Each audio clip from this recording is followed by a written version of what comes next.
So,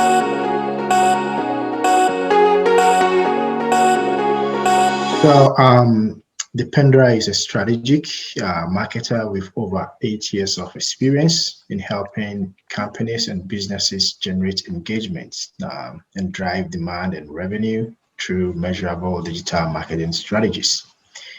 As a marketer, he likes to turn data into contextual insights to optimize customer. He's currently working at OpenText for their cybersecurity business unit. Dipendra's sweet spot, however, marketing programs knowledge for North America.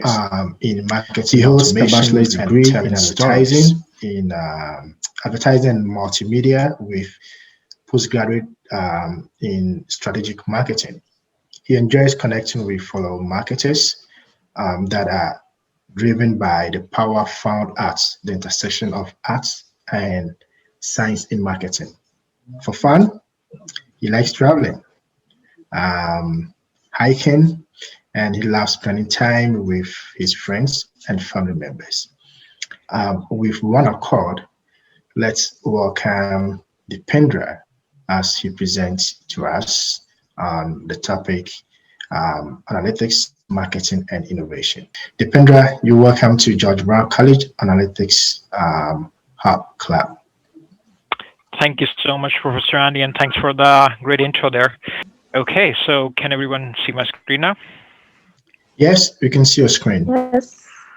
Great. So as Professor Andy mentioned, we're going to talk about strategic growth and innovation in marketing in today's discussion. And in form of introduction, just a little bit about myself. As Professor has already introduced me, I've been doing marketing for 8 years now. Currently, I'm working at OpenText, where I'm doing marketing for their cybersecurity and forensics business unit. Prior to that, I work for companies like Compass and some other B2B companies. So that was my experience sort of spans into CPG, tech, and retail.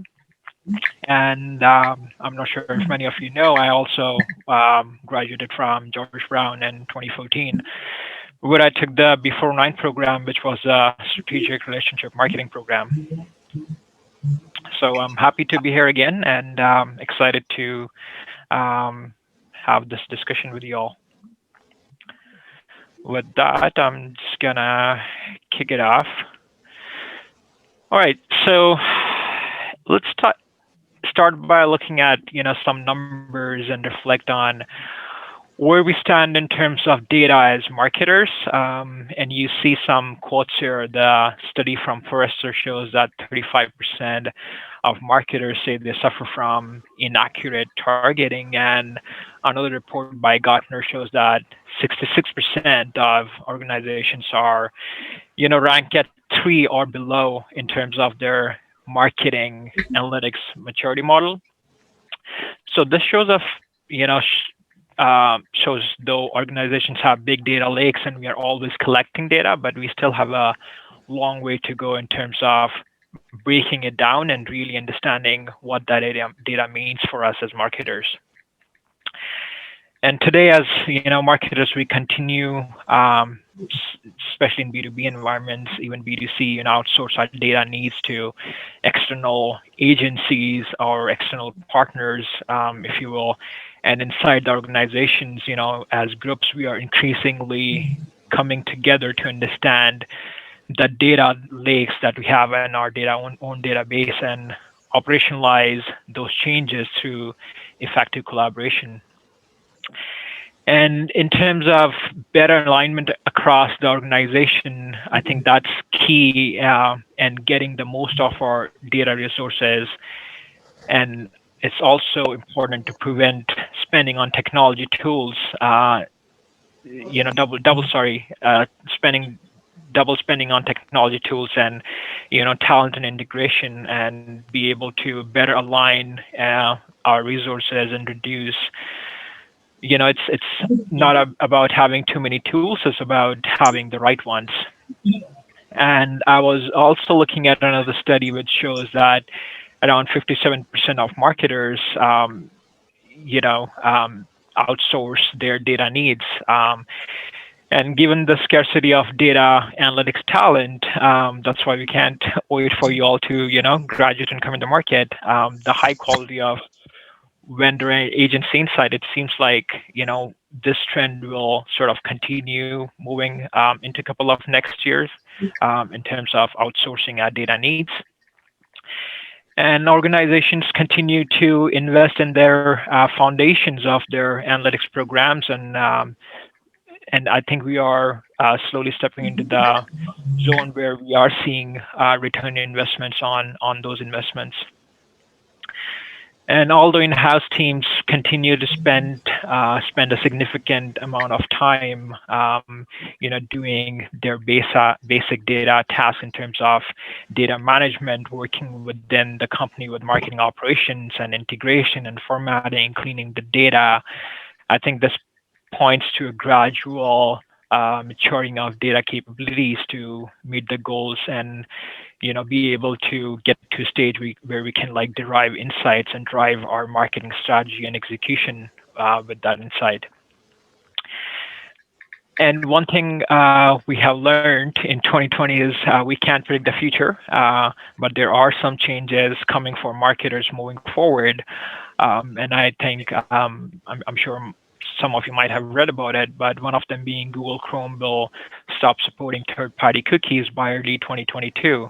And that will be a drastic change that will change the landscape in terms of how digital ads work and how they are targeted and tracked as of now.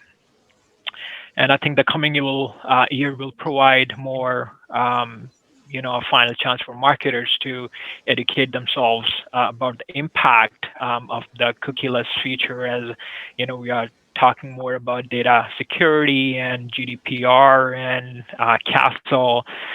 So I think we have to prepare for it, and that will sort of like evolve and improve our process and be more effective in terms of how we use our data.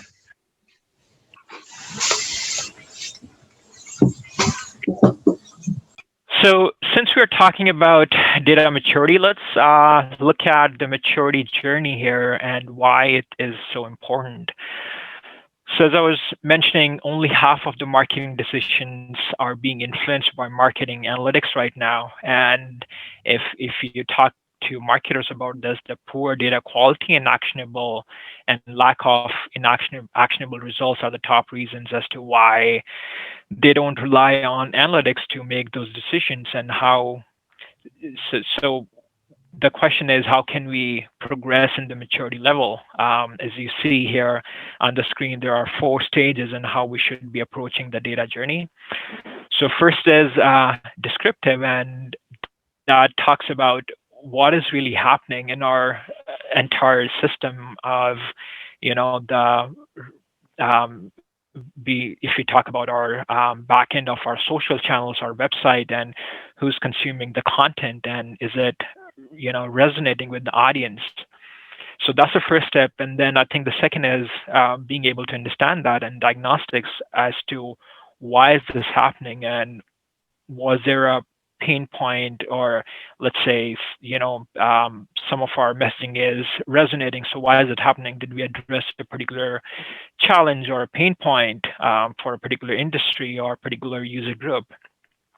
And where does that content sit in our buyer journey? Is it top of the funnel or bottom? So that can sort of like paint the picture for us. And next step is being able to predict that. And when we have this data, can we understand what will happen, and can we predict our ROI and engagement once we understand the audience and their interaction with us? That will give us the ability to be able to understand, where are we seeing the engagement and where we should be spending our marketing dollars. And that can enable you to go to the leadership and, show that this is where we are seeing the traction, and maybe this is how we map our customer journey, and these are the resources that we need in order to drive demand. And next step is prescriptive, and that is that sort of tells you how can you influence the outcome. How can we take these insights back to the drawing board and be more prescriptive about how we approach campaigns and build automation around those campaigns. And since I'm talking about data maturity, I was reading this article, and um, CMOs understand the importance of applying analytics throughout the marketing organization, but many struggle to quantify the relationship between insights and um, their sales numbers and their bottom line. And that's why it's imperative to have this journey mapped out and allow integration and tracking to all our marketing initiatives and campaigns. And that includes, how your marketing automation tool is talking to your CRM back and forth and with Salesforce. So we are spending all these time and effort and money for our marketing campaigns to be able to track it back and show that ROI to the leadership team. So they can show the confidence in us, and we can, rely on our data. And I think the troubles of connecting analytics efforts with ROI goes back to my previous comment of poor data quality and the ability to break this data down into actionable insights. And that is the final outcome. That's what we care for. And most businesses have a good understanding of the specific industries, company sizes, and perhaps the overall buyer persona that typically makes a prospect a fit. But those factors don't really give you a full picture of your target audience or how to engage them. So that is why going back to relying on our data is so important. And leadership wants to understand those clear recommendations and actionable results in order to rely on analytics, and therefore it is likely there's no compelling reason for marketers to do anything other than what they're already doing if they don't have clean data and actionable insight. So it's hard for them to suggest a different path. And that takes us to our next step. If we talk about using an AI-based buyer journey, which is more personalized and proactive, we are all talking about all the cool stuff that AI can do, but we are we really ready to implement an AI solution in for our data lakes? Do we actually have our data broken down to be able to have machine learning and AI do the work for us? And as you all know, AI can be used to analyze past sales history and cover patterns and characteristics for us. But the first step is to really understand our data journey and where we stand in terms of this maturity model. Because the more you feed the AI, the more it can learn and deliver to us.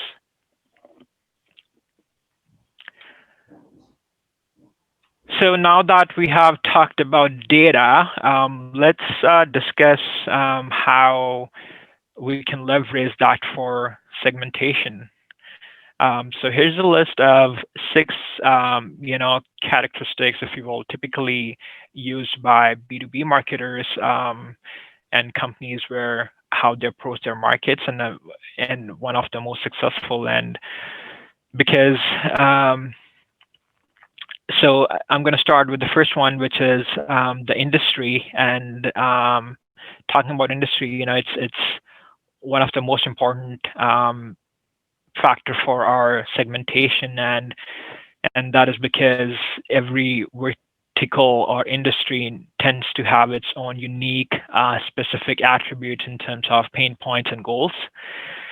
And then talking about the company size and revenue, what's their affordability, the solution or the product you are selling, is it relevant to them? For example, mid-market companies typically face challenges that are significantly different than those faced by small businesses or enterprises. Next is buyer journey stage. I think it's very important to understand where your accounts or your audience is in the buyer's journey, mapping it back to the content journey. Like I was mentioning earlier, that if they're going on your website, to be able to take a look at what content are they consuming. Are they downloading an ebook, or they're watching a webinar? Is it more top of the funnel asset, bottom? So that will sort of like give you a better understanding of where they stand in terms of the content journey. And the messaging, that resonates with most of the companies is different, because if somewhere is aware of your product solution, your organization, they might be mid funnel, whereas a prospect which haven't engaged with you previously, so you need to approach them differently. And I think next is looking at the products. I think it's very, segmentation by product is particularly useful for developing engagement strategies that sort of advance your cross-sell and upsell opportunities. So I think coming back to slicing and data, be able to understand, is it, a new customer, can we upsell or cross-sell to them? And then whether you are trying to land a new business, or expand opportunities, or cross-sell or upsell to a current customer, or with a partner, you will want to create that relevancy for them, and have that very targeted messaging for them that resonates with that each type of relationship. Next is intent. Intent-based segmentation is sort of the approach that is becoming increasingly popular, and because they are so powerful. And we have seen that building audiences around accounts or users that are researching your brand, your topics, or that are relevant to your business, or your competitors, is a highly successful approach. So it's more inbound, and your sales reps are not just honing in on the phone and doing all the outbound calls. And we'll spend some more time on the intent on the next slide. But to sum it up for this one, in order to predict future engagement with your users and growth opportunities, you need to study your audience and consider the current level of engagement and where they stand, and take a look at that holistic journey. And that includes the ability to predict who to engage with, and when to engage with them, and what's next for them, and based on their behavior and their activity.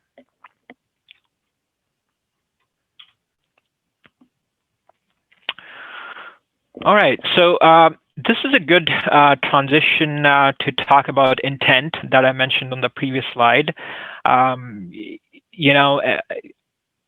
The days of sort of like casting the wide net are over. That's why I sort of highlighted, the two images here. And I think we are fishing with spears now, not with a wider net, especially in the B2B environment. I'm sure you must have heard about intent marketing, but it's in its simplest terms, intent data tracks online activity through AI and machine learning. And in fact, for years, it has been used in B2C marketing with great success, as you see, with Netflix and Amazons of the world. But B2B is finally catching up on it, and the key is knowing how and when to use that data and make sure we are leveraging the right combination of data. So to understand the buyer intent, we must consider their behavior holistically according to the five types I have highlighted here, and that sort of is, low or high intent. But we must also distinguish between, soft or strong intent. And that sort of like goes back to my previous content about where they stand in terms of the buyer journey, right? Are they actively looking into, buying something off Amazon, or what is the product type, or are they looking into buying a house, or iPhone or something like that. So to do that, we need to dig deeper about who the consumer is, and it's not just about the contact that are conducting the research. It's also about who those contacts are, and what their role is in the buying process, especially if I talk about B2B. So that's why understanding what their company titles are is so important. They might be a gatekeeper, they might be the key decision maker, and that intent data can help you with that. And also, we must able to understand the value of the content on our contacts are consuming, and not not all the content is created equally, and the deeper the level of the content consumption, the more likely the contact has a higher intent to buy. And understanding what pages, on your website, your accounts are looking at, and how they are getting there, will not only confirm their buying intent, but will also help you be more specific with the message. And we have some cool technology these days. We can use heat maps. We can actually track down, how much time they are spending on your website, or what links they are clicking on, and that can sort of like help you get those insights. So by leveraging intent data to showcase the value proposition your accounts or users care about, you will, provide more value and guiding them through the buyer's journey in a more personalized and more efficient way.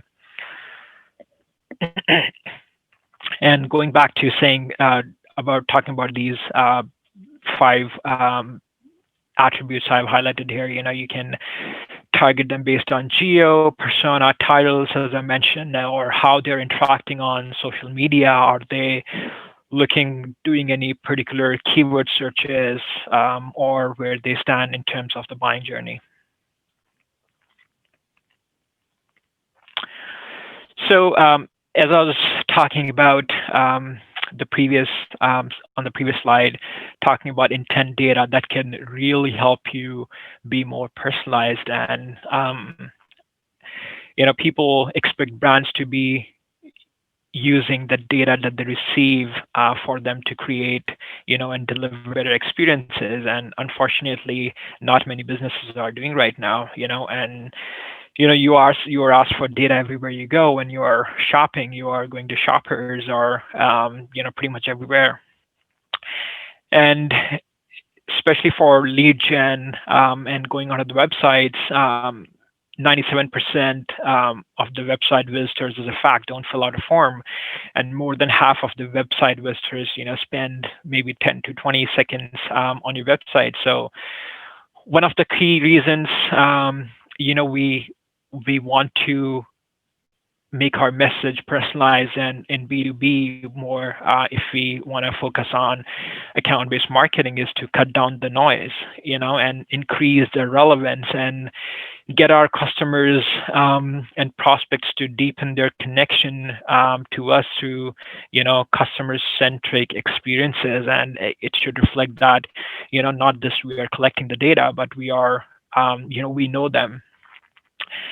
And leading B2C companies, like I was mentioning earlier, Amazon and Netflix have been doing a tremendous job if we talk about personalization and using the AI and machine learning, adding on top of that personalization. And today's buyer wants to engage with companies, that provide highly tailored ideas and information oriented to specific business and industry. So we have to be very specific. And I'll give you another example. If you go to certain websites, we have the chat bots, that can build trust with buyers by providing subject matter expertise at the point of engagement. But it will be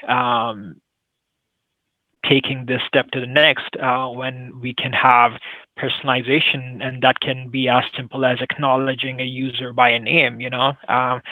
For example, Andy visited the website, rather than saying, "Hey there," it will be, "Hi Andy, how can I help?" Or aligning that chat experience to where Andy is on that particular website.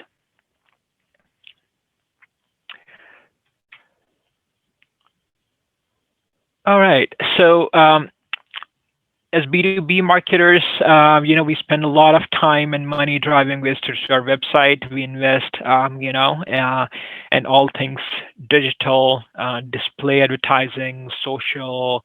We do paid ads across LinkedIn, Facebook, and many others. And we spend a lot of time on our PR activities and driving those relations with analysts, SEM and content, and various social channels. So I think I just wrote down some key attributes here for you to take a look at. And while we may be successful in attracting, visitors to our sites, the game actually starts there, once they arrive. And our next challenge is to deliver better and more relevant website experience in order to get prospects and customers to engage with us. And so that they can, keep coming and be more active and engage with us and consume that content that we've been putting out for them. I've listed a few drivers and tactics here that we should be focusing on and holistically to drive demand and engagement. And as marketers, we constantly need to embrace the change.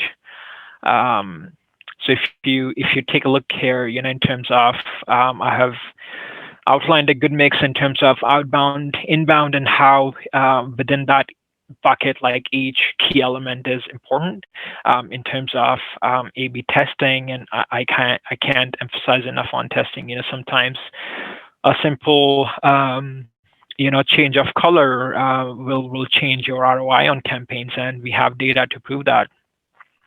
And going back to creating personalized personas and segmentation and constantly optimizing your landing pages. And that's why, that data that you're getting from your websites or your data lakes or your social is so important to be able to, go, week to week and optimize your campaigns. And then we have behavioral lead scoring in terms of how they have interacted with you in the past, and that lead score will really help you understand where they stand in terms of the buyer journey. And based on that, you can provide them free resources and actually provide value. And and as you see in B2C or even B2B environments now, influencer marketing is becoming more popular, and it's also very important to understand your product niche. For example, we have Snapchat or Insta or TikTok now, and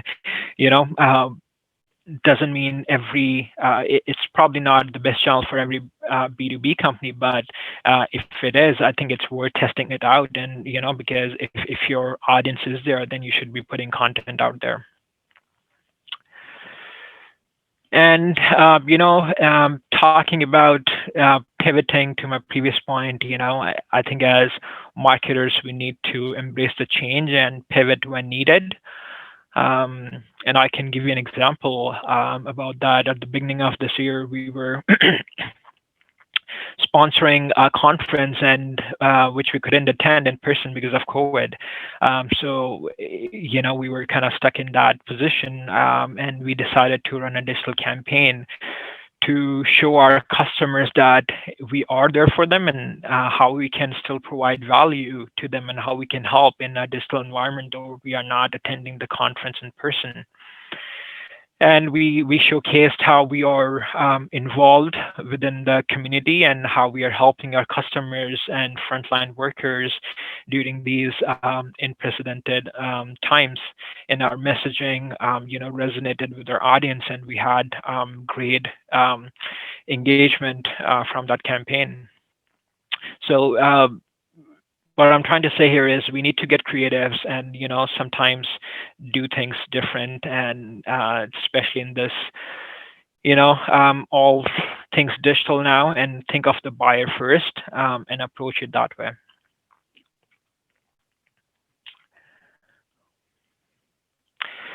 So I just put this as an example, how Dove has had created a great in-store experience, which resulted in a lot of success for them. And, as I was mentioning, we should be cognizant of current events, pain points, and always put ourselves in the buyer's shoes first, especially during this time.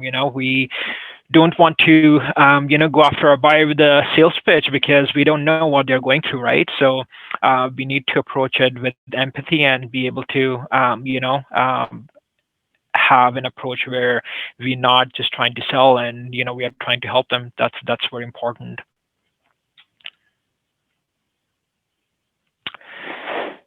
So these are some good stats, to paint the picture for us of how we should be focusing more on not only collecting but also analyze data and be able to understand the context, and drive personal engagements with that.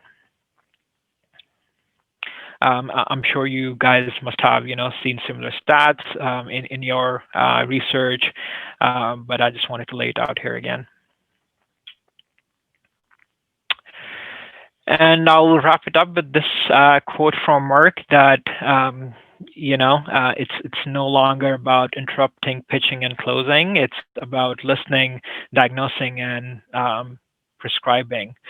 As I said, there's a lot of noise and digital fatigue out there, especially moving forward from 2020, since everything is digital now. So it's very important for us to understand our buyer through data before we try to sell them. So with that, we can open it up for Q&A, or Professor Andy, if you have anything else to add up. Thank you so much, Dipendra, for the wonderful presentation. Very insightful. Yeah, so I like the fact that you covered most important areas in terms of digital marketing campaigns, and I also like the fact that you made mention about optimizing landing pages, right? So it's very, very important, especially during COVID-19 times. It's good to make sure that you have a page, or let's say a digital media platform, that can attract online users or your customers. So this way, having metrics, or using metrics to analyze which pages users visit, or the average time spent on a page, will also help you, as you mentioned, will help you as a data analyst to formulate or create a very effective A and B testing model, right? So maybe you want to change the colors, the text size, the font size, you want to add some images, videos, and that kind of stuff, right? So I think it's very good. I like the point that you made mention on that, or your customers.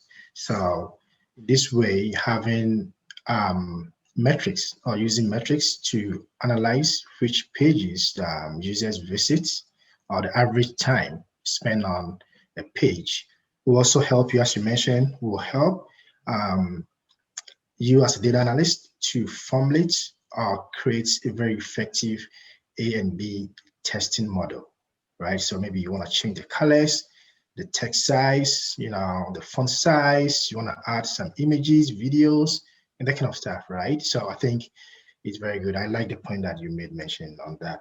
And also in terms of providing free resources, right?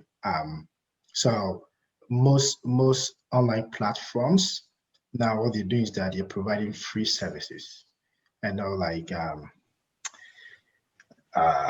boot camp, data camp. So during COVID-19, early times in COVID-19, they provided like free service for, I think, about for a month or so. And this is a very good strategy, right? Because they'll be able to formulate very good strategies, because now they'll have a lot of users signing up on their platform, right? So they know which content that users, let's say, spend much time on. And by that, they'll be able to come up with strategies for the next normal.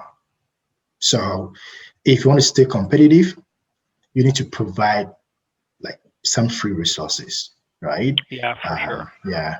So that is good. Yeah. And I think Yeah. it's a great way to start a conversation by providing them, like you said, free resources in terms of boot camps or demos, and that's conversation Mm-hmm. opener for them. And with that, we can see Mm-hmm. how they fit in our next step for buyer's Right. journey. Yeah. So that's very, very important. Yeah. Thanks so much. And Dipendra, I chat. think there is a one question in the chat. I will just share with you so that you can give your feedback. Mhm. The question is from Carmen, and it is, I wanted to say that with the overwhelming amount of information shared every day on the social, it is difficult to listen and even believe what the matrices say, because it seems like people's preferences change every day. And so what's your thought on that? So, can you repeat that question again, Sure. Tanvir? Go ahead. The question is, I wanted to say that with the overwhelming amount of information shared every day on the social, it is difficult to listen and even to believe what the matrices say, because it seems like people preferences change every day. So what are your thoughts on that? Yeah, I absolutely agree. There's, like I mentioned, I think there's a lot of noise out there in terms of different social channels. So that's why I was mentioning that it's very important to create your segments. And if you're running paid ads, you have the ability to do that within Facebook or LinkedIn, and you can be very specific with keywords or titles, or if you're looking after going after a particular industry or IT industry or personas, if you want to target certain geos. So you have all those functions available for you to use, and of course, that's why I think it's very important not to put out a lot of content, but be able to put out content what's relevant for your audience, and especially companies you see like would have different social channels for different groups or their businesses, because you don't want to be feeding information that they don't need, and you don't want that digital fatigue out there. I hope that answers your question. Yes, I hope, Carmen, if you have any follow-up question, yeah, she said thank you. Um, any other questions? I know Gulharme, he has a question, so can you pitch in? I and think Ankit has his hand raised. and sorry, before that, if I can just just chime in on my previous response, and it's not about just social, like I mentioned, it's very important for you to be able to track all your campaigns that you're running and see how that contact has previously engaged with you.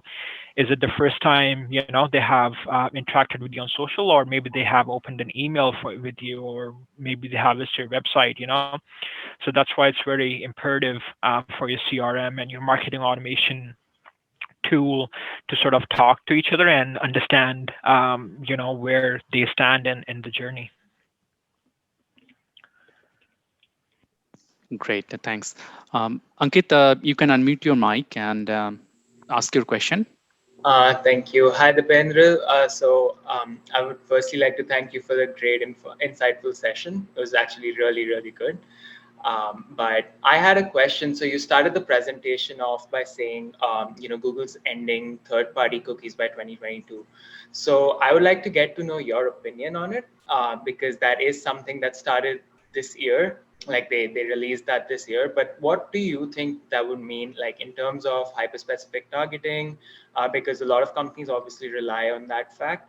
And in addition to that, do you think like Google comes out as almost like a monopoly at the end of this, or what's your take on this? Yeah, and I think we are very early in that, announcement in terms to be able to understand how that is gonna impact marketers in a cookie-free world. That's gonna be huge for sure, and that's gonna dramatically change our picture in terms of how we track users and even for B2B or B2C. And like I was saying, I think because of that, it will become more important for us to rely on our first party data and how users are interacting with us through other channels. And I'm not sure like how would other vendors follow similar approach as Google, or would we still have like some sort of ability to track users, or are cookies going to be completely taken out? I don't know. But that would be something interesting to watch out for, moving forward into next year. But that's why I'm saying, like, with all these regulations coming into effect with GDPR, our sort of like the tracking mechanisms are shrinking in. So we need to heavily be relying on, our own database, and that's why it's very important to, keep our data lakes clean and see, if we are getting inbound traffic on our website, or, to be able to convert that traffic. So we have to like sort of rely on more organic approaches and, provide that personalization to our customers. All right. Thank you so much. Thank you. Yeah, no worries. So Dipendra, there is another question in the chat. I would just like to share that with you. So Ewan has asked that, is there a basic level or generic checklists or metrics for proposed customer data capture? So that's one question. So do you want to answer that first, and we can move to the next question? So is there a checklist or matrix for the proposed customer data capture?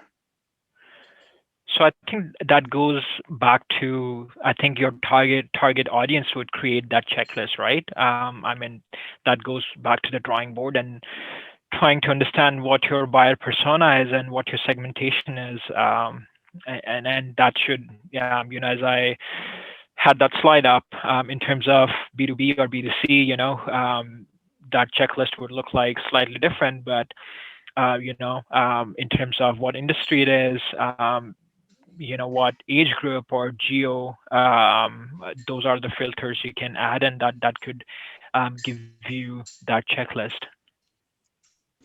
And I think it also depends on the channel you're using, right? Like Professor Andy said, you need to first be able to figure out what your goal is out of that campaign. So that's one, understanding your audience, and then looking at what channel you're using. The next question that Ewan had is, for new startup companies, what is the data capture checklist that the new firms should be looking at?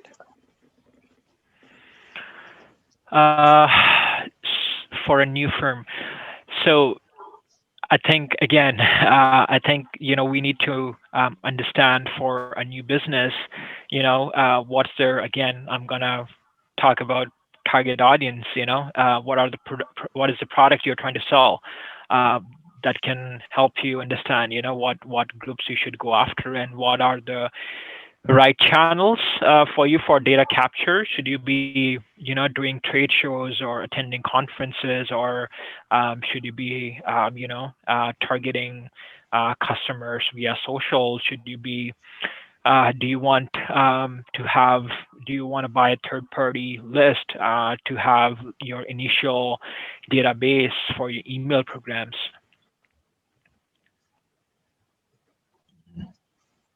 Okay, so basically for the new firms as well, it will depend on the touch points that they're actually using, and then capture data from there, right? Correct. Okay. Yeah. Then Gulharme had a question. So Gulharme, do you want to pitch in? Yes, sure. So first of all, Dipendra, thank you so much for your presentation. It was really interesting to see the point of view of someone who's already in the job market and is a fellow George Brown alumni. And on the same tone, I would like to ask, what are some the main skills that you recommend us that we are still underway on our post graduation? What are some skills that you recommend us to pursue and acquire right now? Sorry, I didn't guess that correctly. What are some? Skills. Okay, just so I understand correctly, what does that stand for? Oh, just like skills, like for Skills. Okay. example, yeah, Right, like right, right. Skill programming sets. or yeah, Got skill it. sets. Yeah. Okay. Um, so, as you see, marketing is constantly evolving. And sometimes I think that comes back to, reflecting that what are you good at? What would you like to pursue once you graduate, right? Like some people, are good at creating content and they want to be, content writers or designers or be more, want to work in an agency environment and be more creative, right?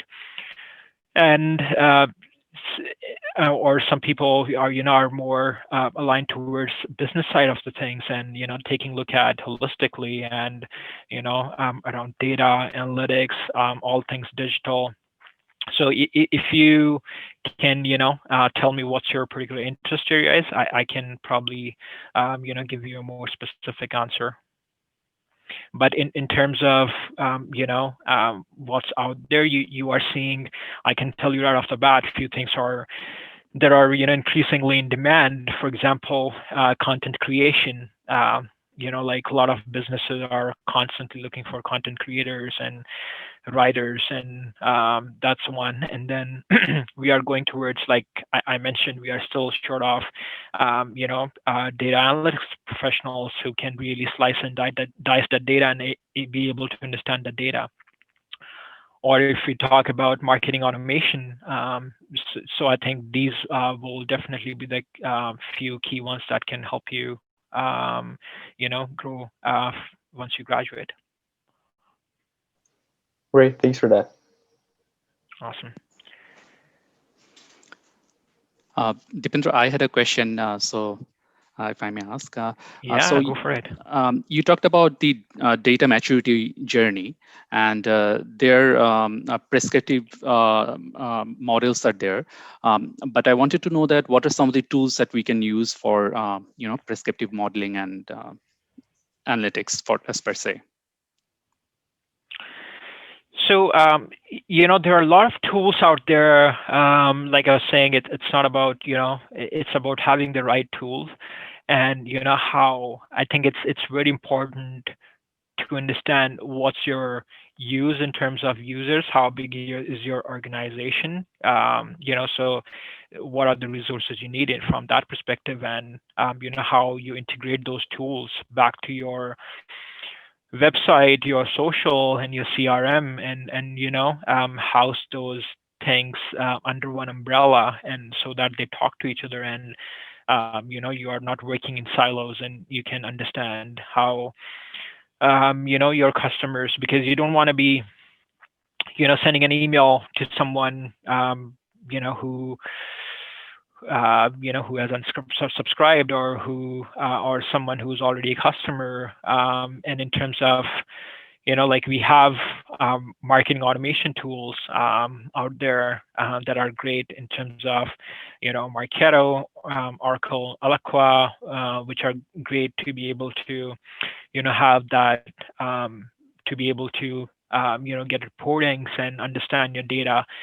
And then we have, very few sophisticated tools out there which can, add AI on top of that. And there are third-party agencies and vendors who can, provide you that data, even if you don't have that particular software, or if your company or your budget doesn't allow that. Yeah, so my question was that I've recently started learning Tableau, and my experience has been in social media side, so handling the media campaigns, running Facebook ads and stuff.